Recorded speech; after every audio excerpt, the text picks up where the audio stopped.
Hello again. Thanks for watching this series, How to Mix Live Music. Before we start using the mixing desk, we are going to talk about microphones, how to choose the most suitable types and where to put them for the most common types of instrument. The choice and position of the mics will have a huge influence on the amplified sound, a much bigger difference than even the choice of mixing desk or amplifier type. So, it's worth spending time and money to make the best decision. Let's begin with the two basic types of microphone used for live music: dynamic and condenser mics. Dynamic mics are kind of like the opposite of a loudspeaker. They have a small diaphragm that is vibrated by the sound. It pushes through some wires in a magnetic field, and that creates an electrical signal. They are relatively simple, low cost, and robust. So they are most frequently used for handheld vocals, drums, where they're in danger of being hit, and guitar cabinets. Condenser mics, on the other hand, require more care with their handling. They are vulnerable to humidity and vibration. They work by the sound vibrating one thin metal plate close to another fixed metal plate. So long as a small amount of electrical power is available, the voltage will vary as the distance between the two plates varies. Condenser mics can have larger diaphragms than dynamic mics, like this one, and often they have a flatter and wider frequency response, making them suitable for use with many musical instruments, so long as their position is safe, stable, and away from moisture. Did you know that some types of microphone are only designed to pick up the sounds in front of them, while others are designed to pick up sounds all around them in equal measure? Well, for use on stage, we are mainly interested in unidirectional mics. These are often called cardioid, because if you look at the polar pattern, it's kind of heart-shaped. A polar pattern, by the way, shows the most sensitive directions of a microphone. Cardioid is useful on stage because it can be pointed at the singer or instrument, and it will not pick up so much of the sound to its side or rear. Other microphones may have a bidirectional or figure-of-8 pattern, or be omnidirectional. These are more useful in a recording or broadcast studio and are rarely used with a PA system. Perhaps you've also heard of hypercardioid or supercardioid mics. These have a narrower pickup pattern than a regular cardioid mic and can be used where feedback and neighboring sounds are particularly troublesome. But they do require careful positioning and experienced performers to use them.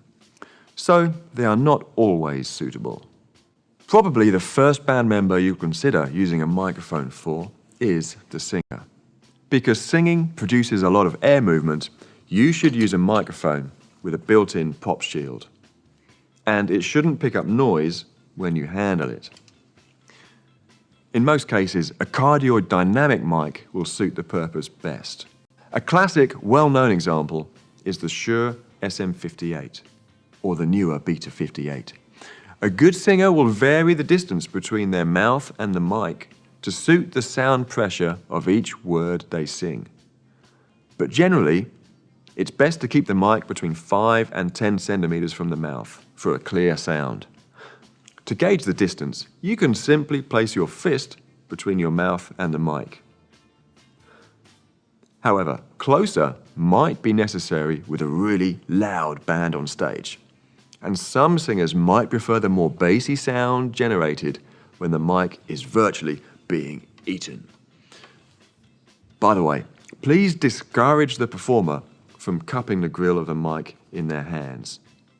It basically changes the mic to an omnidirectional one and increases the risk of feedback noise. Specialist beatboxers might need to do it to create their sound, but otherwise it has no benefit for anyone.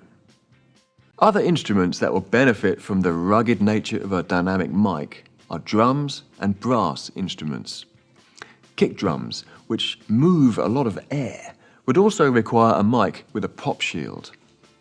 There are dedicated mics for this role, like the Shure Beta 52A.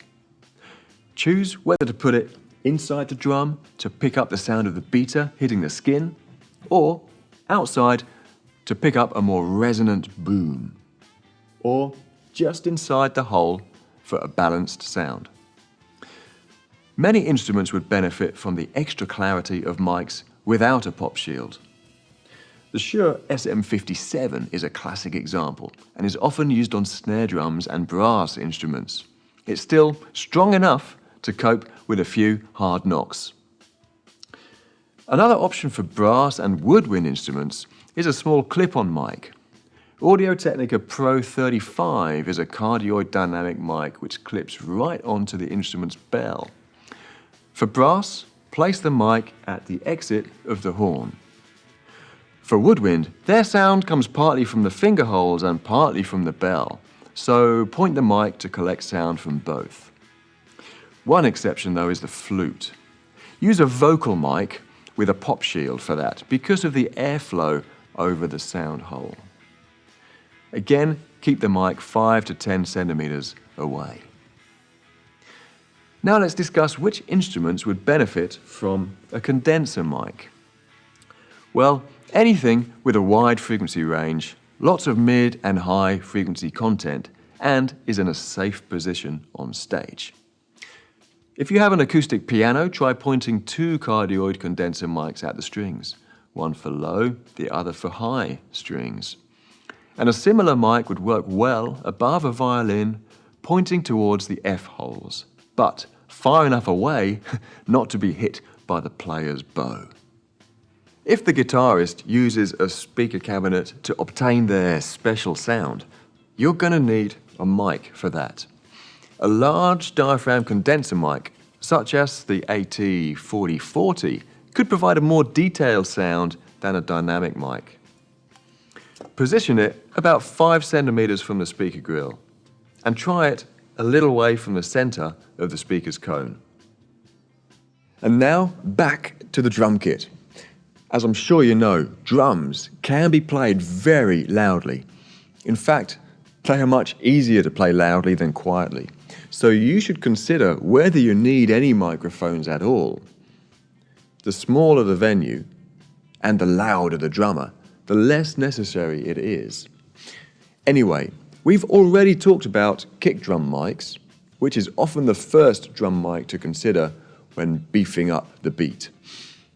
Then, if you have limited time or budget, you can add a pair of overheads to pick up all the toms, cymbals, hi-hat and snare drum too. Place them at about standing height above the kit, with one pointing towards the floor tom and the ride cymbal, and the other pointing towards the hi-hat and the snare. Audio-Technica AT4040 is a good example of a suitable condenser cardioid mic, which includes a robust shock mount. Just those 3 mics on the kit will often be enough if it is tuned well and played with consistent skill. If you need extra power from the snare and the toms, use dynamic mics without a pop shield. Shure SM57 is often seen pointing at a snare drum. For toms, it's more convenient to use clip-on mics like the Sennheiser E604. Compare their sound when pointing towards the center of the drum and when pointing more towards the rim. Then select your favorite position. On the snare drum, a single mic close to the top rim might sound too dry. So if time allows, try an additional mic below, pointing up towards the snares. We'll talk more about that technique in a later episode. But the overall drum sound will be a blend of all the mics used. So even if one single close mic doesn't sound realistic by itself, in combination with the other mics, it could be closer to ideal. And nothing beats having time to experiment with mic placement and finding the perfect sound. Anyway, once you've roughly positioned the mics and plugged them in, it's time to power on the mixer and start adjusting the input settings. Join me next time to work through the topics of gain, phantom power, and polarity. See you soon.